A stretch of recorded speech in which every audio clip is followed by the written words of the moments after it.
What's up, guys? Lukewarm Reviews. I'm back with another one. My puppy's walking around in the background, so if you hear any pitter patter on the ground, that's what's going on. I'm seeing a lot of movies this week. I'm trying to do like 2 a day because there's a bunch of stuff I missed and there's also new stuff I want to see. I'm not gonna make videos for all the old stuff. I'm just gonna make videos for the new things that are coming out right now.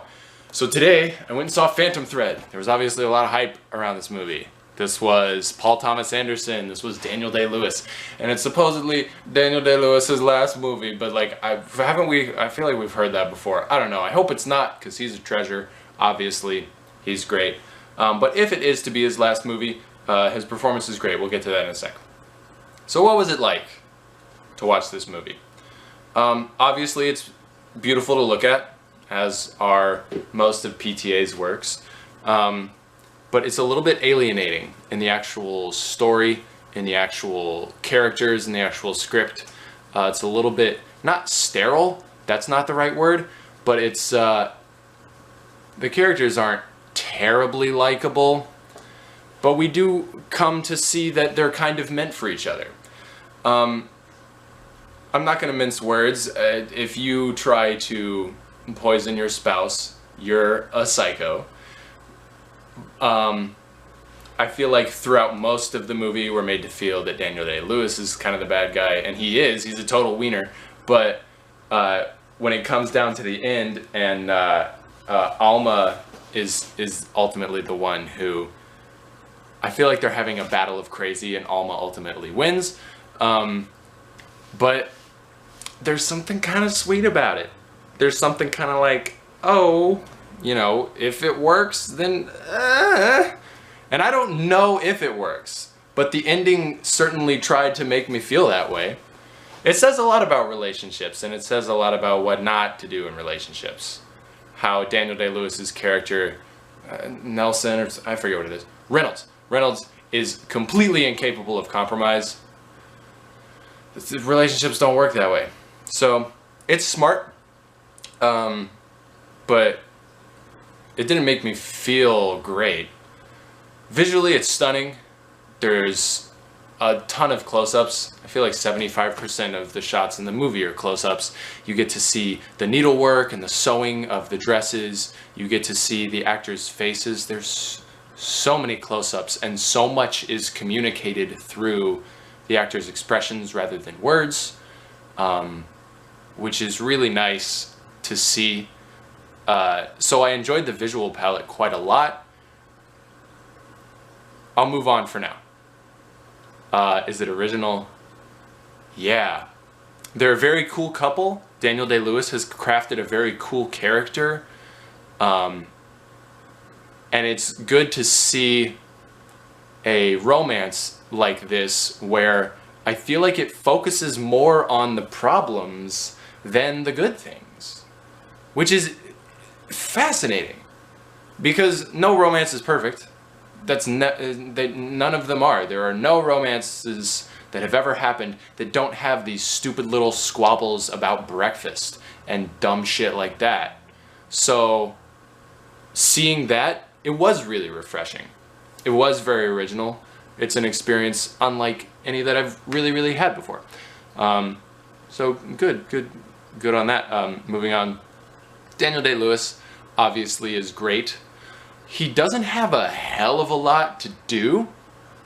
And so, in a way, it's almost even more impressive that he's still able to endow his character with so much specificity. The way that this is such a small thing, but like the way that he looks at the dresses when they're on the women, whenever they're modeling them or whatever, seems like it's so... Hey, so lesson number 1 with the new camera is charge the battery before I start recording. I've been liking doing my videos in the one take thing, but I had so much good stuff in the last one and the last take, and I was almost done, so I'm just going to keep going. I was talking about Daniel Day-Lewis. The way that he looks at the dresses and stuff is very specific, and it's clear that he did his research. Mr. Day-Lewis always does. But all of the other actors are pretty incredible as well. Leslie Manville is an absolute boss. She dominates every scene that she's in, just about. And Vicky Krieps as well. I'm not exactly sure how to pronounce that. She's a relative newcomer, and she is fantastic. There's one scene in particular that is at a dinner between her and Daniel Day-Lewis, and it's just amazing to watch. They're both incredible actors. The acting is impeccable throughout. Really, really good stuff. The last point, the aesthetics of it. The cinematography is really, really great. And while I mentioned earlier that a lot of it is done in close-up, there are also these really interesting shifts to where all of the scenes where they're driving around in a car are sort of like everything is zooming by, and so there's this really cool contrast between the stillness and the motion, and then the music. I can't say enough about it. It feels like it's been a good year for music. I don't usually notice it that much, but it feels like there have been so many scores this year that have been gorgeous, and this is one of them. Right from the very beginning, right from the opening credits, the music is... I've heard some people saying that it's too much, but I loved it. It's ever present, and it's really powerful, and the way that it affects the mood. I think that's all I have to say about Phantom Thread. I'm not sure if this one is going to crack my top 20. I'm still kind of mulling over it. I'm not as nuts about it as a lot of people are, but I liked it. I mean, obviously it was good. Clearly. I just didn't know if I was head over heels for it. So we'll see if it makes it into the year-end favorites video. But if not, this has been Phantom Thread. I'll be back with more soon. Like I said, seen a lot of movies. I just watched Mother today. I probably won't make a whole video about that unless like you guys want me to. Let me know if you want me to make a video about Mother. My opinions on it are very nah. It wasn't my thing, but whatever. Let me know if you want to hear more about Mother. I think that's it for today. I'll be back with more soon. Subscribe, tell your friends. Thanks, guys.